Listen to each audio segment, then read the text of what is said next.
عمرك كنتي قاعدة وسط الناس وقلبك حاسس بوحدة تقطع، وحدة فظيعة؟ عمرك رجعتي البيت ومحدش مستنيكي؟ أو حتى لو في ناس مستنياكي مش فارق معاهم رجعتي ولا لأ؟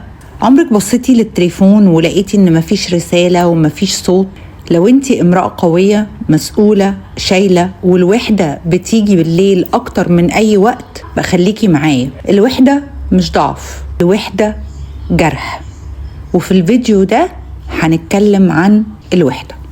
خليني أقولك حاجة مهمة قوي من الأول. الوحدة مش معناها إنك لوحدك، الوحدة معناها إنك مش متشافة. في ستات كتيرة قوي متجوزة وعندها أولاد وبتشتغل وناجحة، ولكن حاسة بوحدة فظيعة، حاسة إنها لوحدها. الوحدة النفسية بتحصل لما ما بتعرفيش تحكي، أو بتحكي ومحدش فهمك، أو دايما انتي اللي بتسمعي ومحدش بيسمعك.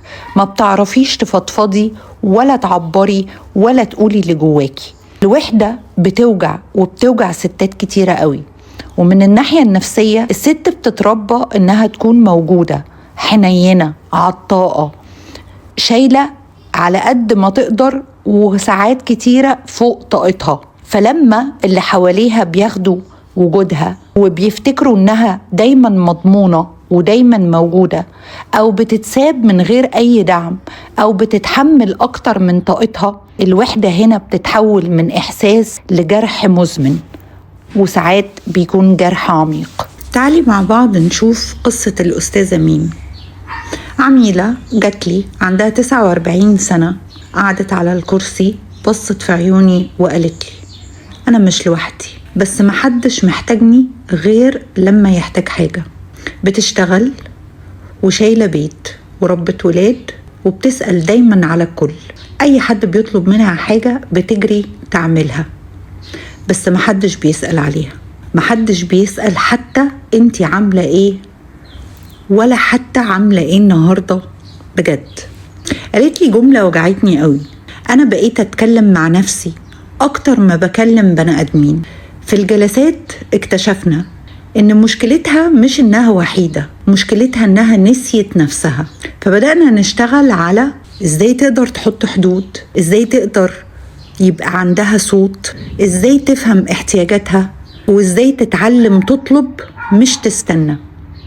وبعد شهور قالت لي إن الوحدة قلت، مش علشان الناس اتغيرت، لكن علشان هي بطلت تختفي. فاهمين عايزة أقول لكم إيه؟ تعالي لما اديكي نفس الحلول اللي أنا اديتها للأستاذة ميم. رقم 1: اعملي فرق ما بين الوحدة والعزلة. العزلة بتختاريها، ولكن الوحدة بتسبب وجع. مش كل قعدة لوحدك وحشة، بس الإحساس إنك مش مهمة ده أخطر بكتير قوي. انت ممكن تبقي قاعدة لوحدك ومستمتعة جدا بوقتك. رقم 2: بطلي تستني حد يحس بيكي. دي واحدة من أكبر الأسباب بتاعة الوحدة عند الستات، إنك دايما قاعدة مستنية الحاجة تجيلك من بره، ودايما بتقولي أنا محتاجة، أنا تعبانة، أنا مش قادرة لوحدي.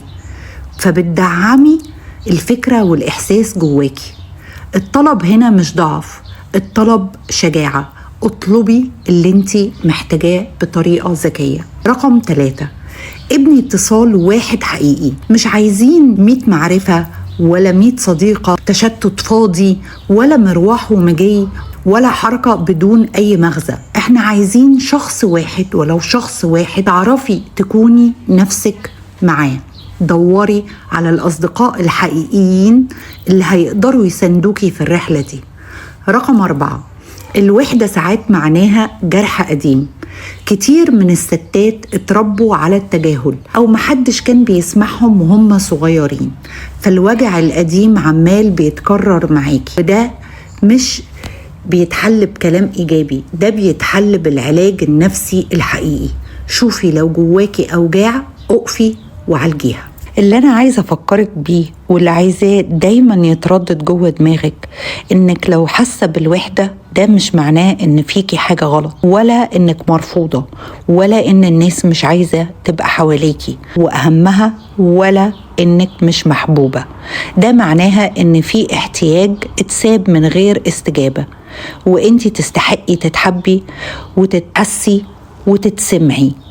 قومي اقفي على رجلك واطلبي حقك. لو الفيديو ده لمس حاجة جواكي اكتبي في الكومنت أنا مش لوحدي، محتاجة مساعدة حقيقية. جلسات العلاج النفسي الأونلاين موجودة، ومش لازم تعملي الرحلة دي لوحدك.